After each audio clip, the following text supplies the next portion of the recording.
Hello and welcome. Today, I'm excited to share with you the chilling 2019 supernatural horror film In the Tall Grass. Siblings Becky and Cal are on a road trip to San Diego when Becky's pregnancy takes a turn, causing her to feel nauseous. They pull over near an abandoned church, and just as Becky rushes out of the car to throw up, she hears a haunting cry for help emanating from the dense grass nearby. A woman's voice joins the fray, calling out to her son, Tobin, urging him to stop shouting. Unable to ignore the desperate pleas, Cal bravely steps into the tall grass to rescue the boy, and without hesitation, Becky follows him into the unsettling unknown. As Becky ventures deeper into the tall grass, an unsettling feeling begins to wash over her about their strange predicament. Meanwhile, Cal, growing increasingly frustrated, runs frantically through the field in search of his sister, but soon stumbles into a muddy patch, exhausted and gasping for breath. When he looks up, he is confronted by the gruesome sight of a rotting dog, a stark reminder of the dangers lurking in the shadows. Soon after, Becky encounters another man named Ross, who is also lost in the grass, desperately searching for his wife, Natalie, his son, Tobin, and their dog, Freddie. Just then, Cal finally meets Tobin, who shares the eerie story of how his family ended up trapped in this nightmarish expanse. They had followed a mysterious voice calling from within the tall grass and had been ensnared ever since. Cal turns to Tobin, anxious to know how long they have been wandering through the field, but the boy admits he doesn't know. Instead, he shares a peculiar detail about a rock that can supposedly allow them to hear the whispers of the tall grass, revealing that it knows everything. With no other options, Cal asks Tobin for help, and the boy eagerly agrees, urging Cal to stay close as they search for Becky. Meanwhile, Becky follows Ross deeper into the grass, but soon loses sight of him, and panic starts to rise in her chest as she frantically calls out for the man. Suddenly, a shadow lunges from behind her, clamping a hand over her mouth and stifling her screams. Meanwhile, Cal and Tobin reach a clearing dominated by a gigantic rock at its center, and as Cal approaches it, he notices strange symbols carved into its surface, igniting a sense of foreboding as he contemplates the secrets it may hold. A sudden, anguished cry echoes from the field, snapping Travis out of his thoughts as he pulls up to the same church where Cal had parked their car. His eyes catch a glimpse of a paperback novel belonging to Becky lying abandoned at the roadside, stirring an unsettling feeling in his chest. Despite his reservations, he steps out of his truck and ventures into the field, where he soon encounters Tobin. To Travis's bewilderment, the boy calls him by name, claiming they have met before, leaving him in shock as he processes the familiarity of the situation. Reluctantly, Tobin leads Travis to the horrifying sight of Becky's decaying corpse, and the boy stands back, watching in silence as Travis shudders and weeps beside her lifeless body. Meanwhile, back at the church, Tobin, filled with dread, clings to his dog and gazes into the ominous tall grass, calling out to his mother and warning her that a man is beckoning from the depths of the field. Travis's parents venture into the field after him, only to quickly lose their way in the labyrinth of grass. As dawn breaks, the siblings make their way to the edge of the field, drawn by Tobin's desperate cries for help. Overwhelmed by a sense of hopelessness and confusion, Travis suddenly hears Becky's voice calling out from a distance, prompting him to shout back in response. At long last, he finds himself reunited with Tobin, Becky, and Cal, relief flooding through him as he realizes the gravity of their situation.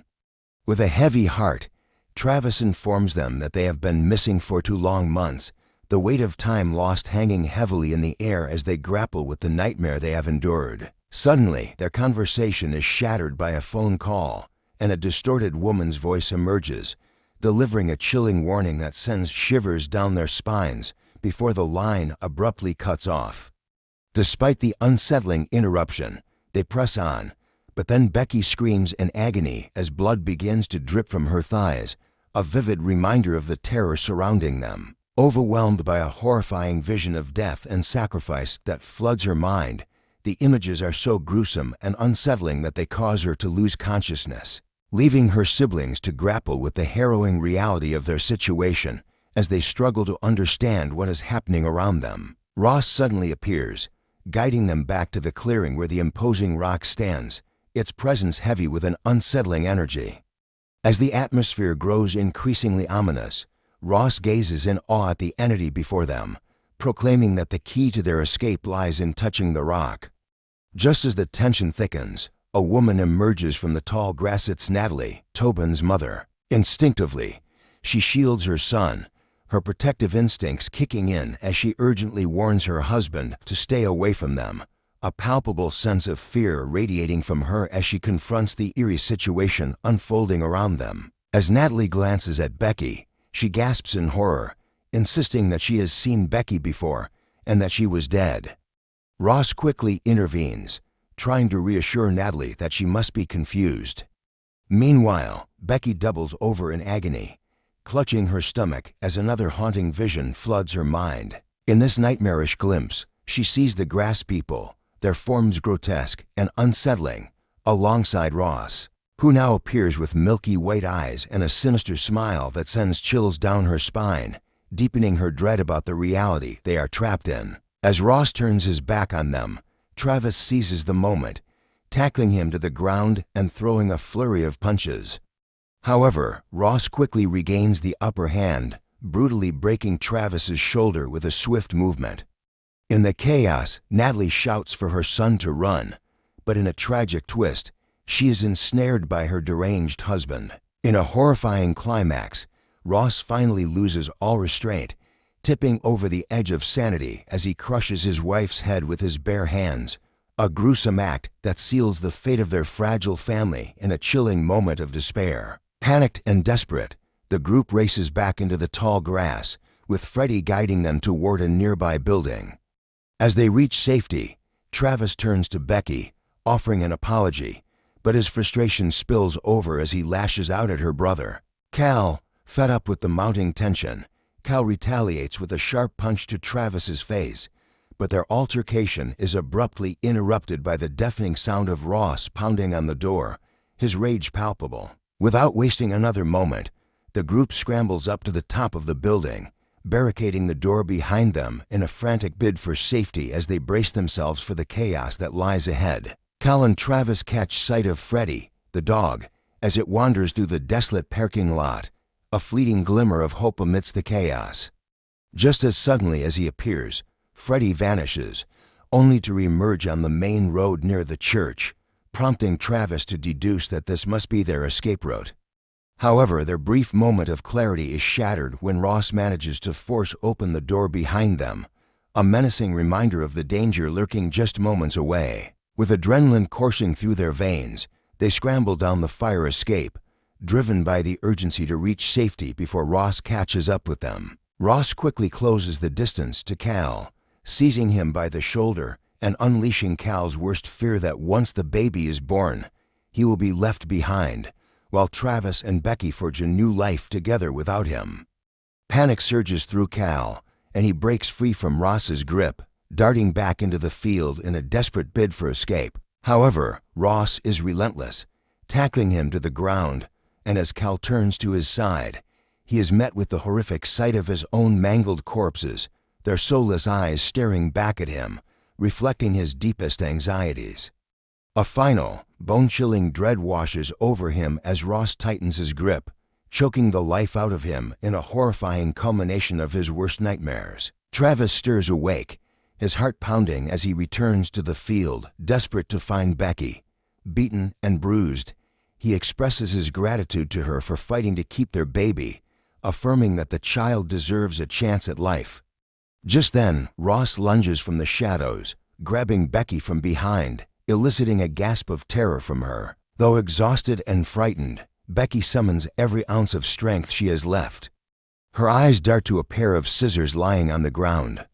In a burst of defiance, she lunges for the weapon and plunges it into Ross's left eye, a moment of raw desperation that shifts the balance of power in their harrowing struggle for survival. With newfound determination, Becky pushes herself back up and races through the tall grass, only to find herself encircled by the terrifying grass people she had glimpsed in her haunting vision. They close in on her, thwarting her desperate attempts to escape, and carry her away against her will. Suddenly, she wakes up, panic coursing through her as she pulls out her cell phone and attempts to call for help, only to realize that she is the very woman who had delivered the ominous warning earlier.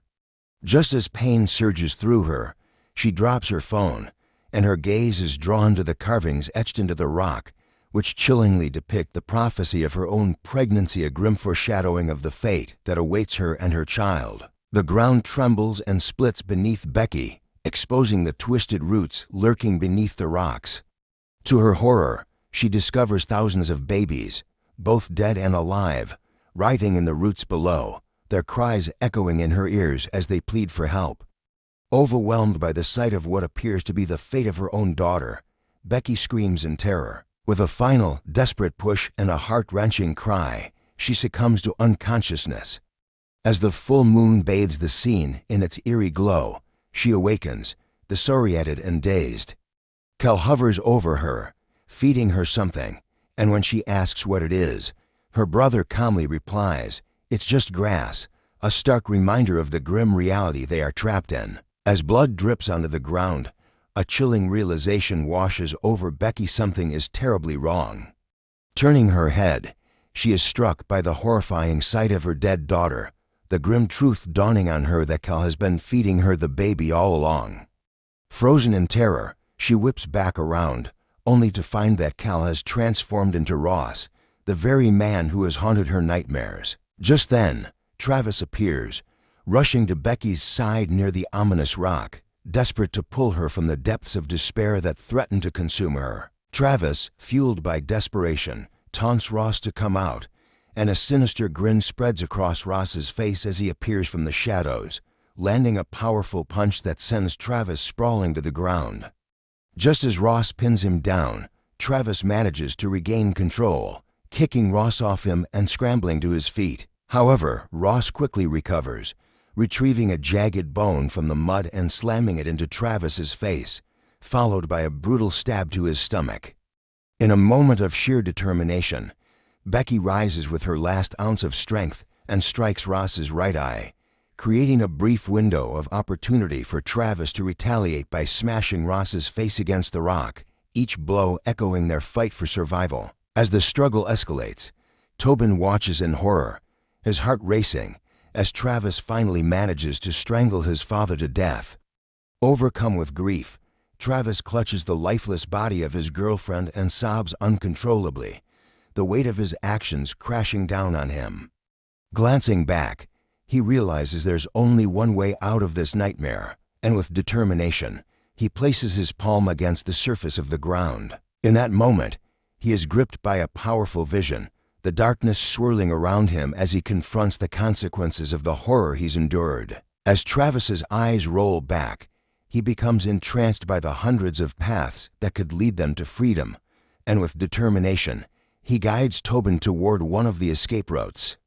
Turning to the boy, he hands him Becky's necklace, a symbol of hope amidst the chaos. With a firm grip, Travis pulls Tobin up through the tall grass, and as they emerge, Tobin finds himself inside a room, bewildered but resolute. He approaches the solitary door and, to his astonishment, realizes he's back in the church. Heart racing, he rushes toward the door, just in time to see Becky's car pulling up alongside the road. Tobin sprints toward them with all his might, screaming for their attention, desperate to reconnect with his family and escape the horrors behind him. Tobin urges Becky and Cal to get inside the car and avoid the tall grass at all costs, but their skepticism lingers until he reveals the necklace that Travis had given him. Becky's curiosity peaks as she asks where he got it, and Tobin replies that it was from Travis, prompting Becky to caution her brother that something truly strange is happening. With a newfound urgency, they all pile back into the car, and Tobin anxiously watches the window, his heart racing as he waits for the engine to roar to life.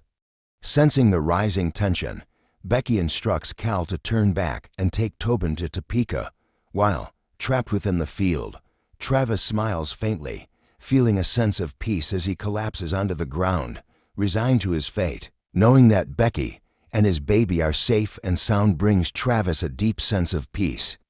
With a bittersweet smile, he takes one final look at the vast sky above him, absorbing its beauty and the weight of his choices. Closing his eyes gently, he embraces the stillness, ready to let go and find solace in the unknown.